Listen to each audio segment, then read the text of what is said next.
کے سامنے آج ملک کے اندر اگر کہیں کوئی ضرورت پڑتی ہے شریعت کے حوالے سے، دین کے حوالے سے، امن کے حوالے سے، تو وہاں جمعیت الاسلام کو بلایا جاتا ہے، قائد جمعیت مولانا فضل الرحمان صاحب کو بلایا جاتا ہے۔ آج مولانا فضل الرحمان صاحب افغانستان میں اس ملک کی وجہ سے اور اس ملک کے امن و امان کی وجہ سے، کیونکہ عالمی طاقتیں چاہتی ہیں کہ پاکستان اور افغانستان آپس میں لڑیں اور یہ آپس میں ٹکرے اور افغانستان کے اندر جو اسلامی حکومت بنی ہے وہ ختم ہو جائے،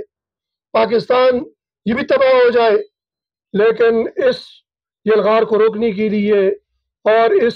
خطرات کو روکنے کے لیے آج مولانا صاحب افغانستان میں ہیں اور آج وہ قندھار جائیں گے، امیر المومنین سے ملاقات کریں گے اور انشاءاللہ یہ معاملہ ختم ہوگا اور یہ جو جنگ کی باتیں ہو رہی ہیں، جو منصوبے بن رہے ہیں افغانستان اور پاکستان کے، یہ انشاءاللہ ختم ہوں گے اور یہ دونوں ملک انشاءاللہ امن و امان کے ساتھ زندگی گزاریں گے۔ تو جمعیت الاسلام کا یہ عظیم کردار ہے اور جمعیت الاسلام کے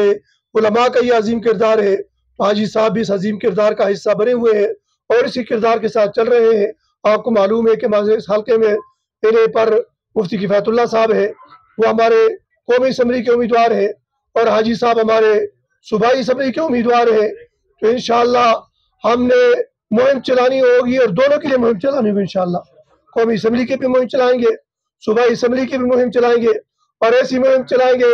کہ انشاءاللہ ہم سے کوئی آگے نہ بڑھ سکے، کوئی جیت نہ سکے۔ ہمارے ساتھی ہر جگہ پہنچے، ہر مقام میں پہنچے، ہر گاؤں میں پہنچے، پہاڑوں میں پہنچے اور جہاں جہاں آبادی ہے، انسان رہتے ہیں، وہاں تک ہمارے ساتھی انشاءاللہ پہنچے گے سارے نا، محنت کریں گے انشاءاللہ ساتھ آزادی۔ تو اسی محنت کے لیے ہمیں یہ موقع ملا ہے کہ ہم اس وقت محنت کریں اور پھر انشاءاللہ حاجی صاحب علاقے کی خدمت کریں گے، عوام کی خدمت کریں گے تو ہمارا سر اونچا ہوگا، ہم فار سے لوگوں میں جا سکیں گے، مل سکیں گے۔ تو ایسے اگر لیڈر ہو جو نہ ڈر ہو، بات کرنے والے ہوں، کام کرنے والے ہوں، تو پھر عوام بھی خوش رہتی ہے۔ کچھ ساتھی کہتے ہیں کہ آپ حاجی صاحب کو کیسے لے آئے، علماء کی جماعت ہے۔ تو میں نے کہا کہ حاجی صاحب ہم امامت کے لیے نہیں لائے، کسی مسجد میں امام نہیں بنایا، ان کو ہم نے اسمبلی میں بھیجنے کے لیے منتخب کیا ہے اور اسمبلی میں ایسے ہی لوگ لگتے ہیں، یہاں پر ایسے ہی لوگ لگتے ہیں، یہ اس فیلڈ کے آدمی ہیں، ان سے بہتر اس حلقے کے اندر کوئی نہیں تھا، یہ بہتر آدمی تھے، بہتر سپاہی تھے اس میدان کے، اس لیے ہم نے ان کو منتخب کیا اس میدان کے لیے۔ تو انشاءاللہ یہ منتخب ہوں گے اور پھر یہ علاقے کے کام کریں گے، عوام کی خدمت کریں گے، ظلم سے اور یہ جو لوگوں کے اوپر بنے فرعون بنے ہیں لوگ، ان کے ظلم سے انشاءاللہ عوام کو، غریب لوگوں کو انشاءاللہ بچائیں گے۔ تو حاجی صاحب کو ساری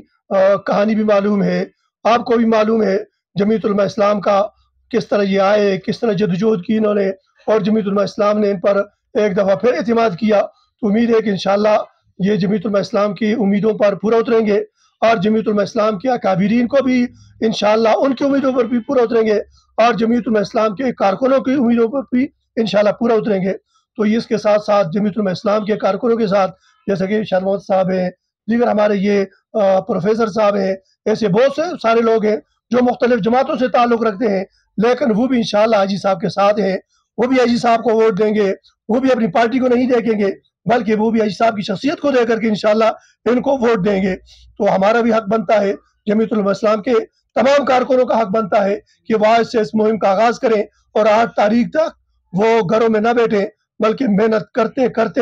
8 تاریخ کو کامیابی حاصل کر کے گھروں کو واپس جائیں گے انشاءاللہ، کریں گے انشاءاللہ سارے ساتھی۔ تو میں حاجی صاحب کا مشکور ہوں کہ انہوں نے وقت دیا، آپ حضرات کا بھی مشکور ہوں، میڈیا والوں کا بھی شکر ادا مشکور ہوں کہ یہ حضرات بھی یہاں تشریف لائے۔ تو میں دعوت دیتا ہوں اپنے مہمان گرامی اور پی کے 39 کے امیدوار جناب حاجی عمران حسین صاحب کو کہ وہ آپ سے مخاطب ہوں۔